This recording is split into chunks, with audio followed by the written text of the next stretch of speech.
Hello hi friends, welcome to Mohan bike channel. ఇప్పుడు మీరు చూస్తున్నది పల్సర్ 125cc. ఈ వెహికల్కి ఏమైందంటే క్లచ్ పెట్లు పోయినాయి అనమాట. క్లచ్ పెట్లు అని కొత్త చేస్తున్నాం.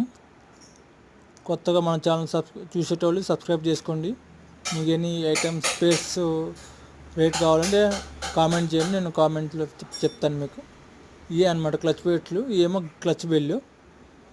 ఇప్పుడు చూపించాం కదా క్లచ్ పెట్లు, ఇది క్లచ్ బెల్ అనమాట. మొత్తం రెండు కలిపి సెట్ వస్తాయి. ఇది కొత్తది అనమాట ఇప్పుడు చూపించేది. ఇది క్లచ్ కిట్ అనమాట. ఇది మొత్తం సెటప్ వస్తుంది. ఫ్రంట్ ఎట్లా ఉంటుంది, బ్యాక్ ఇది క్లచ్ బెల్ అనమాట. ఆ రెండు కలిపి వస్తాయి అనమాట. క్లచ్ కిట్, క్లచ్ బెల్ మీకు చూపిస్తాను. ఈ రెండు ఉన్నాయి కదా, ఈ రెండు కలిపి వస్తాయి అనమాట. దీని కాస్ట్ వచ్చేసి 2040 రూపీస్ అనమాట. ఇది దాని